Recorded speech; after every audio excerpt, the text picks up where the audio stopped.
At the brink of 2024 elections, unemployment remains the biggest challenge for the India. Watch the video till the end as we seek and share a way to tackle this problem.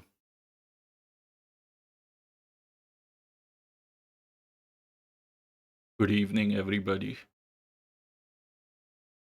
I'm delighted to welcome you all in this session today, wherein, as per the screen captions, you can guess the topic of today, which is about the Lok Sabha elections of 2024. For those who are not Indians, Lok Sabha elections means General Assembly election for the central government of India.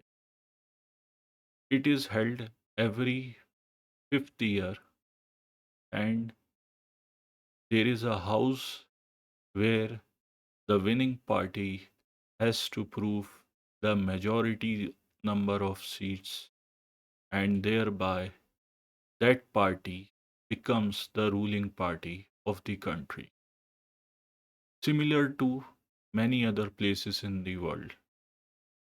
And the election also is similar to the other elections held in any part of the world. But talking about elections, I would like to simplify them into two main questions which are key to winning the election, be it at national level or at provincial level or even at city mayor level. Those two questions stands a same, that are understanding of what people really desire, want through this election, and also understanding of the people who in their perception is able to deliver on that what they desire. So breaking down the entire election into just two sentences. This is what is every election is all about at its core. And this Lok Sabha 2024 election is no different in this regard. So let's start over and dive into the details. First part of the key questions which I mentioned earlier is understanding of the people's wants, what people desire, what they want to change from the election is the key thing. And any party whose manifesto bring those desires, people's wants, will automatically, naturally connect with the people. Here in India, in this election, or in any other election in the past, some of the common issues raised thou remain the same. Number one, inflation, especially in the sources from which energy is derived, like LPG gas, like diesel, like petrol, like electricity. If there is inflation in energy sources, it compounds into inflation into everything, as everything has to go through the process of transportation, which is carried on vehicles or mediums where energy sources are consumed. Therefore, this directly impacts the overall inflation of the country. Second point, the unemployment of educated youth who pass yearly in thousands, graduating, post graduating, doing certificate courses, diploma courses, yet majority of them are left jobless. And those who even get employment, the kind of employment is substandard, underpaid, and is looked down upon in the society. Now, moving on to the next issue, which is, of course, the poor income of farmers, traditional craftsmen like weavers, tailors, colorers, who are called rangres here, and expensive education and healthcare avenues are also a kind of a big concern for the masses. Also, lack of adequate housing in urban settlements like Delhi and Mumbai and Kolkata is a big issue. Along with that, lack of modern facilities in rural village side areas, or you can say countryside areas, is also a big issue. So, all those issues need to be addressed, and a party has to bring a roadmap which addresses them and provides solution to these issues such that it convinces the mind of the voter, and if it does, then the votes get converted. Moving on,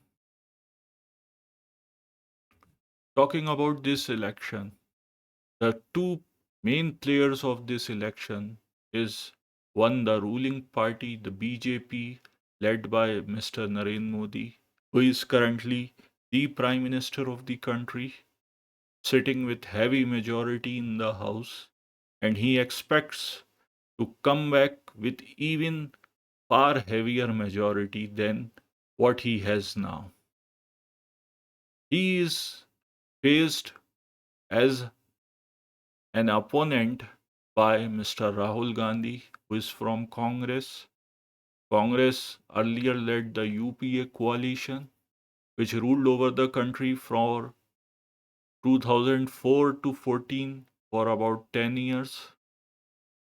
And now his party, Congress party, is the forebearer of the India Alliance coalition, which is anti-BJP coalition aimed to get the non-Modi vote, which numbered in 63% in the last general election of 2019.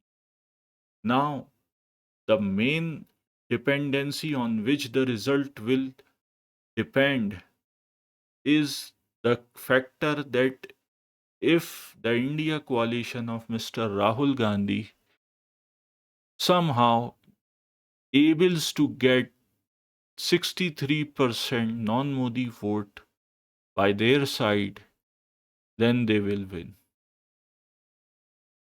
But this condition is very difficult to obtain. It's very complex. So, what we can see and we can assess or predict is that the favorite winner for this election is the present Prime Minister, Mr. Narendra Modi, who is expected to come back to the House with over 400 seats or maybe 450 seats.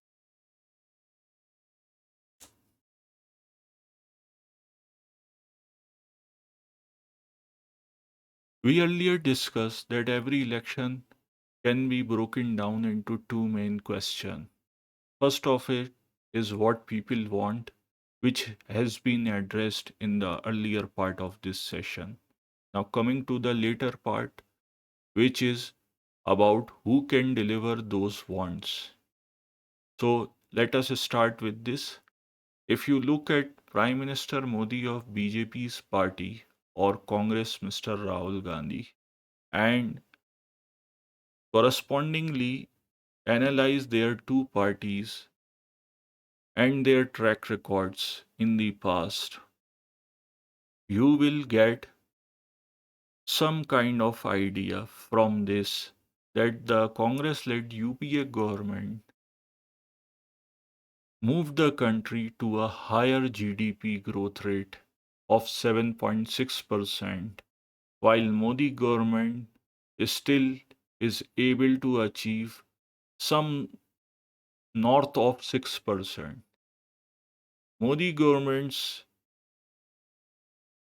compensation for not getting the higher GDP is in the form of controlling inflation, not letting price rise high.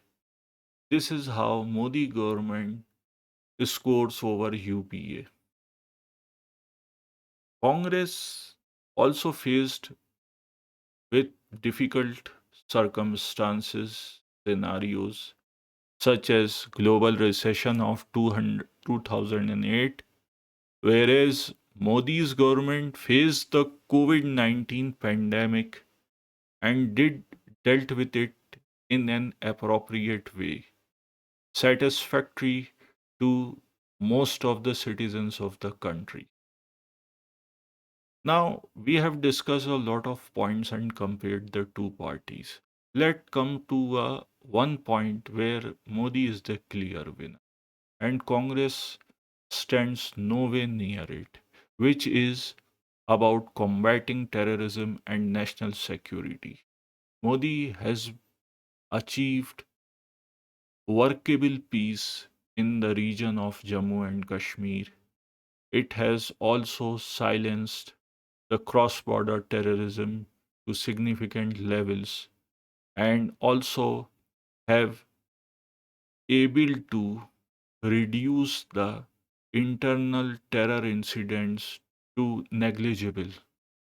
This is one key area where Modi is the clear winner, and his party does advertises a lot on it.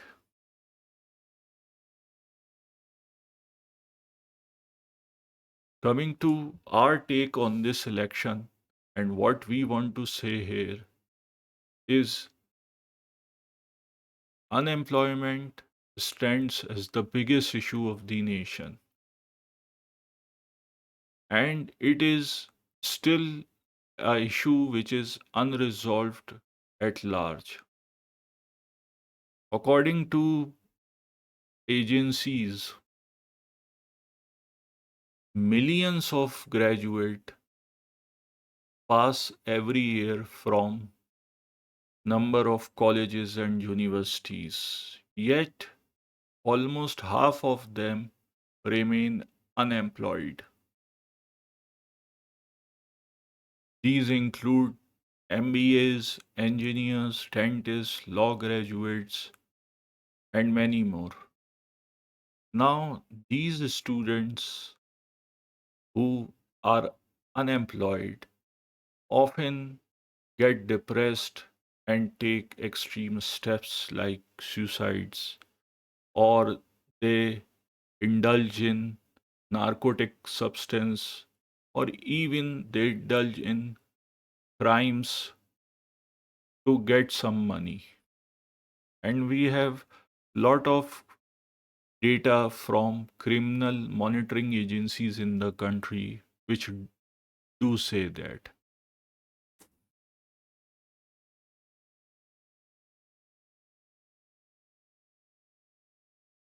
As you can see on the screen, according to National Crime Records Bureau, 2020 there were more than 10,000 suicides due to unemployment, and this is a very big figure. Lot of students who get depressed, who don't have any means of earning money, get easily into the trap of committing suicide. Others who don't do suicides get into crimes or depression or drugs, etc. So, this is connected with social problems also. Unemployment is not purely economical problem, but it is very much a social problem. And as you can see on the screen, the picture reflects a typical middle class earning students who are looking at their classroom blackboards or whiteboards, as we now call them, and trying to grasp their class lectures from there. You can see the anxiety and pressure on their faces, which is self explanatory. These students, children, or young adults face tremendous pressure from their families, and this pressure can be seen in this image too. Middle class families in India are hardworking, efficient, they save a lot of money, and they aspire to uplift themselves. The only means available to them, perhaps, to do that is quality education provided to their children. And this in turn means that their children do deliver on that, which is why the pressure you see on their faces. So they expect their children to get good employment. However, in nearly half of the cases, or more than half of the cases, the success rate is not there. On the contrary, what we see in reality is that these children who do not get good employment are often forced to work as underpaid workers, working in low class jobs, doing PT jobs, and this ends up as a trauma for not just the individual whose dream gets broken at that point, but to the entire family of his or her. And the reason is very scientifical. People don't understand that employment and workforce market, like other markets, depend on the graph of supply and demand. If there is supply in abundance, then the consumer of that supply will have a bargaining power, which means that he will pay less. And when he does this, the employment becomes substandard employment. Whereas if the demand is more, then the bargaining power goes to the employer, uh, I mean employee, goes to the employee. So he can then bargain. But what people do is that they don't understand these graphs and these market situations. What they do is they follow others blindly. If their neighbors are doing something, they'll do it. If there is a trend online for something, they'll follow the trend without reasoning it. And that is actually the root cause of not just this employment problem connected with middle class families, but by and large to every problem we see today. That we don't reason things.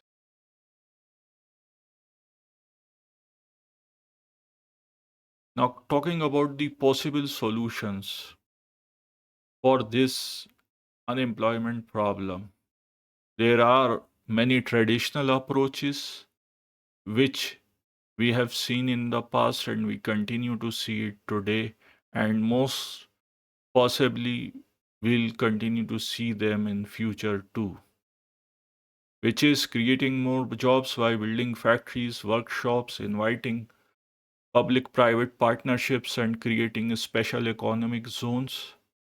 Then also encouraging a startup culture, incubators, government financial schemes, skill development programs, and much more. But these approaches are incremental in nature. They go from number one to number two. They'll never leap from number one to number 10 in a exponential way, which is the need of the day to tackle this problem. We have to provide exponential results, not incremental results. And for this, we need to find a out of box approach, which can be anything, but I'll speak my mind. What I think is that minimum employment guarantee, MEG, which provides minimum pay to unemployed graduates, postgraduates, skilled workforce until they get it by themselves on their own, which will work as a supportive method for them, drawing parallels to the MSP, minimum support price, for the farmers. It's like the same thing but for different kind of workers. There were farmers having the MSP, and here are graduates or postgraduates or generically skilled or educated youth having minimum employment guarantee at his hand. Now, how this scheme should work? As you can see on the screen, let's say there is a fresher graduate who just graduated from a reasonably well educational institute, not have to be of AIMS, IIT, or IIM level, but reasonably well kind of institute. Now, a fresher graduate has two conditions. First is that he gets a good job where he gets a nice pay. And if he does that, then there is no need for minimum employment guarantee for him. But in the situation where he does not get a good job or any job, you can say, then the MEG will apply. And how this formula will work is that if MEG decides for a graduate a supportive salary or an allowance to be of say 25,000 per month, and a graduate who is a fresher graduate gets only 10,000 rupees per month, so the difference is 15,000. That difference will be paid by government directly into the account of that graduate until he finds a nice decent job for himself. And when he does, the MEG will no more be applicable on him. So this way we can have a supportive mechanism to tackle the problem of unemployment in the country. Hope you have liked this video. Kindly share it among your friends. Also subscribe the channel, and please do take good care of yourself until we meet next time. So till then, thank you very much for watching this throughout the. Bye bye.